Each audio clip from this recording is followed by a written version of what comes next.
बड़ी सी बिल्डिंग के बाहर हाथ पैर जोड़े हुए गिड़गिड़ा रही थी। बेटा, तुम्हारे पिताजी बहुत बीमार है, अस्पताल में भर्ती है, कुछ तो मदद कर दे बेटा। मैंने और तुम्हारे पिताजी ने तुम दोनों भाइयों की अच्छी परवरिश और पढ़ाई के लिए अपनी पूरी जिंदगी की कमाई लगा दी। अब जाके उनके इलाज के लिए पैसों की जरूरत पड़ रही है, तो मैं किससे मदद मांगूं? जानकी देवी अपने बड़े बेटे नीरज के सामने हाथ जोड़कर खड़ी थी। उनकी आंखों में आंसू थे, आवाज भर्रा रही थी। बेटा, तुम्हारे पिताजी की नौकरी के बाद जो थोड़ा बहुत पैसा मिला था, वो भी हम तुम दोनों ने भाइयों में बांट दिया। अब हमारे पास कुछ भी नहीं बचा। मैं जाऊं तो जाऊं कहाँ, किसके आगे हाथ फैलाऊं? बेटा, कुछ तो सोचो। इतने में ही उनकी बड़ी बहू पूनम बन ठनकर तैयार होकर पर्स कांधे पर लटकाए अपने पति नीरज से बोली, चलिए जी, मुझे किटी पार्टी में जाने के लिए देर हो रही है और आपको भी तो ऑफिस निकलना है। दोनों पति पत्नी गाड़ी में बैठने को तैयार हो गए। जानकी देवी लड़खड़ाते हुए कदमों से आगे बढ़ी और हाथ जोड़कर बोली, बहू, कम से कम मुझे अस्पताल तक तो छोड़ दे। इधर उधर भागते भागते अब शरीर में जान ही नहीं बची।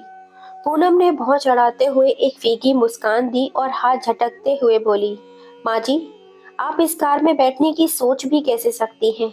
ये कोई साधारण गाड़ी नहीं, हमारी शान है। और फिर आपके लिए तो रिक्शा या टेम्पो ही सही रहेगा। आपकी औकात नहीं है इस गाड़ी में बैठने की। नीरज ने भी अपनी पत्नी की हाँ में हाँ मिलाई और गाड़ी स्टार्ट कर दी। दोनों कार में बैठे और आगे बढ़ गए। जानकी देवी वहीं खड़ी रह गई। उनकी बूढ़ी आंखें तब तक दरवाजे पर टकटकी लगाए देखती रहीं, जब तक उनकी औलाद ओझल न हो गई।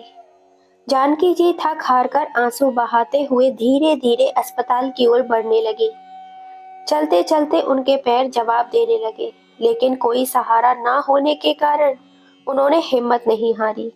कुछ ही दूर जाने पर एक रिक्शे वाले ने अपना रिक्शा रोककर पूछा, अम्मा जी, कहाँ जाना है?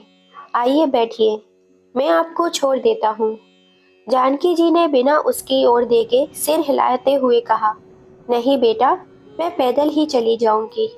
और थोड़ा तेज चलने लगी। तभी रिक्शे वाले ने दोबारा आवाज दी, अरे जानकी काकी, आपने पहचाना नहीं? मैं रमेश, आपका पड़ोसी। जब हम गांव में रहते थे तब मैं रोज आपसे कहानी सुनने की जिद किया करता था। कितने प्यार से कहानी सुनाती थी आप मुझे। जानकी जी ठिठक गई। उनके दिमाग पर जोर दिया और फिर चेहरे पर हल्की सी मुस्कान आ गई।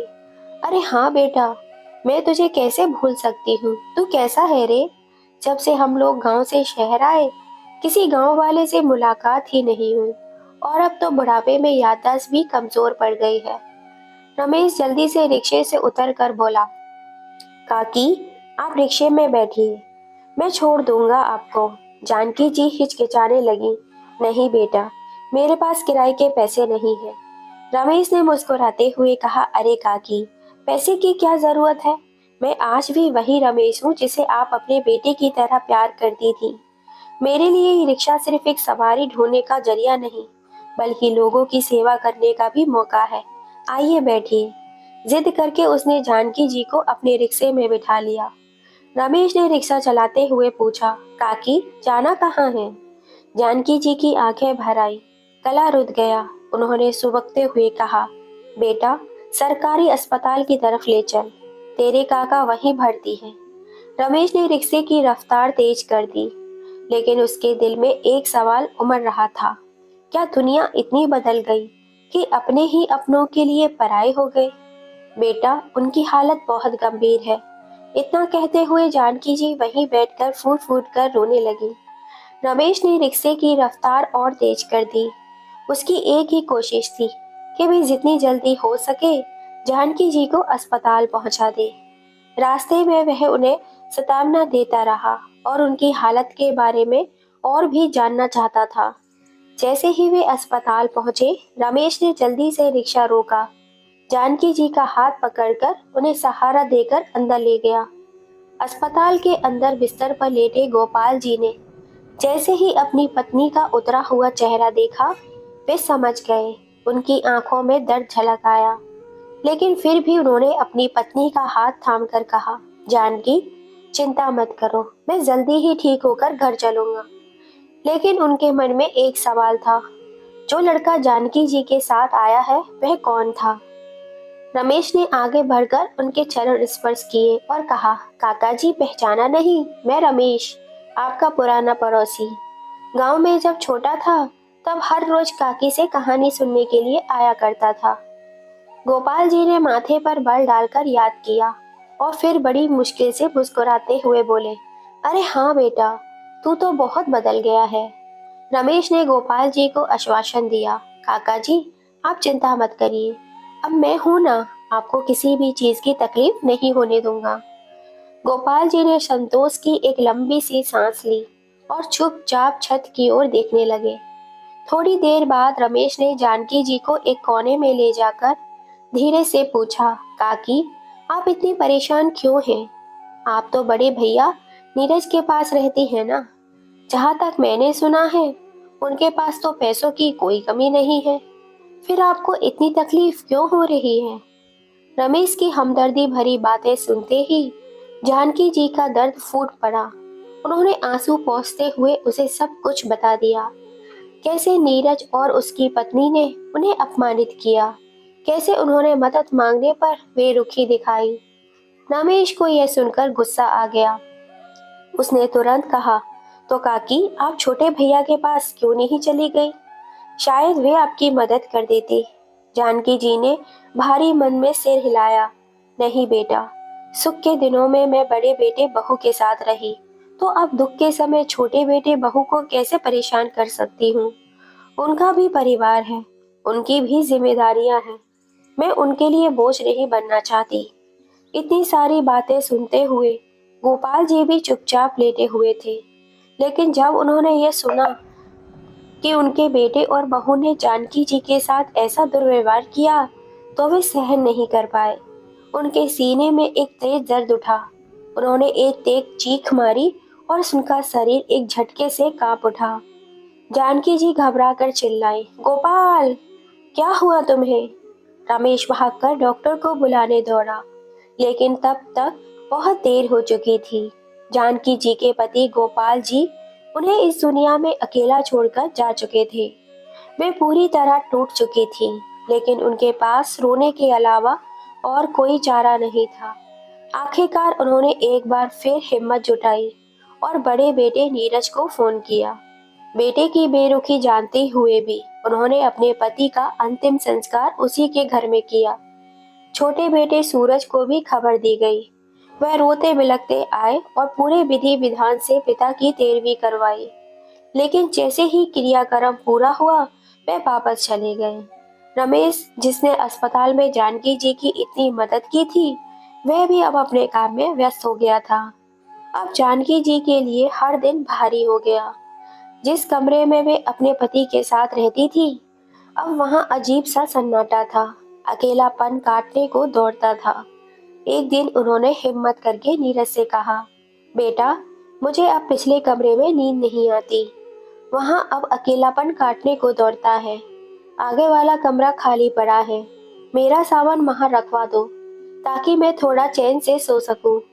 नीरज ने गुस्से से आंखें तैरते हुए कहा, माँ, आप क्या कोई छोटी बच्ची हो? इतने साल से उसी कमरे में रह रही थी, अब अचानक क्या दिक्कत हो गई? आपको पता है वंश वहीं खेलता है और मेहमान भी आते हैं, फिर वे कमरा आपको कैसे दे सकते हैं? जानकी जी ने समझाने की बहुत कोशिश की, बेटा, पहले तुम्हारे बाबूजी थे तो मुझे डर नहीं लगता था, अब जब वे नहीं रहे तो वहाँ रात भर अजीब अजीब ख्याल आते हैं। वंश जब चाहे वहाँ खेल सकता है, अगर कोई मेहमान आएगा तो मैं फिर से पीछे वाले कमरे में चली जाऊंगी। तभी पूनम ताने मारते हुए बोली, अच्छा, अब इस घर में कौन कहाँ रहेगा यह आप तय करेंगी? भूलिए मत, यह घर हमारा है। आपके बाबूजी ने तो अपने रिटायरमेंट के पैसे से जेठ को बड़ा घर दिलवाने की मदद की थी, तब क्यों नहीं गई आप उनके पास?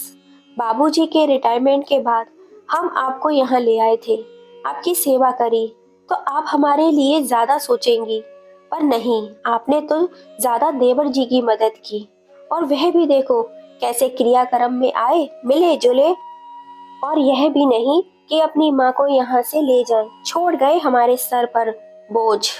जानकी जी अवाक रह गई। उन्होंने कांपती आवाज में कहा, बहू, तुम कैसी बातें कर रही हो? सूरज और सीमा ने तो बार बार कह रहे थे कि माँ उनके साथ चलो, लेकिन मैंने सोचा कि लोग क्या कहेंगे। अगर पति के गुजरते ही मैं छोटे बेटे के पास चली जाऊंगी तो लोग कहेंगे कि सुख सुविधा के लिए वहां बसी हैं। इसलिए मैं तुम्हारे पास रुकी रही। और रही पैसों की बात, तो तुम्हारे बाबूजी ने दोनों बेटों को बराबर हिस्सा दिया था। सीमा बहू ने पैसों को समझदारी से खर्च किया, इसलिए उनके पास बचत रही। तुम लोगों ने शहर में घर खरीदा तो उन्होंने थोड़ा दूर हटकर मकान बनवाया। पूनम तमा कर बोली, अब हमें ताने मत दीजिए। अगर आपको इतना ही फर्क पड़ता है तो गांव की जमीन बेचकर हमें हमारा हिस्सा दे दीजिए।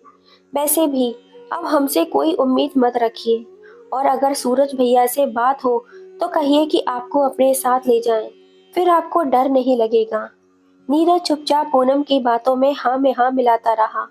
चलो जी, आप जल्दी से नाश्ता कर लो, फिर आपको ऑफिस भी जाना है। इनका तो ये रोज का ड्रामा है। जानकी जी ने भारी मन से सिर झुका लिया। वे अब हर रोज अपने पति की तस्वीर के सामने बैठकर आंखों में आंसू लिए अपनी किस्मत को कोसती थीं। समय बीतता गया। जानकी जी दिन ब दिन कमजोर होती जा रही थी। वे चाहती थी किसी तरह अपने छोटे बेटे सूरज से अपने मन की बात कहें, लेकिन उन्हें डर था कहीं वे भी मना न कर दे। तभी एक दिन सूरज का फोन आ गया। माँ, कैसी हो? वहां जाकर तो आप हमें भूल ही गई हो। बहुत दिन हो गए, कुछ दिन हमारे पास भी आकर रहो। पता है, बाबूजी के जाने के बाद वहां आपकी बहुत सारी यादें बसी होंगी, लेकिन हमें भी मौका दो कि हम आपके साथ कुछ वक्त बिता सकें। जानकी जी का दिल भर आया। उन्होंने आंसू पोंछते हुए कहा, बेटा, मैं तुम दोनों भाइयों को बराबर प्यार करती हूँ, लेकिन अब यह समय नहीं कटता। दिन भर नींद नहीं आती। ऐसा लगता है कोई आवाज दे रहा हो। फोन स्पीकर पे था। सीमा ने सुन लिया और तुरंत बोली, माँ, लगता है आप बहुत थक गई हैं। आपकी तबीयत भी ठीक नहीं लग रही है। क्या बात है माँ, आपको रात में नींद क्यों नहीं आती? सीमा की बात सुनते ही जानकी जी का सब्र टूट गया। बरसों बाद किसी ने इतनी आत्मीयता से बात पूछी थी। वे फूट फूट कर रोने लगी।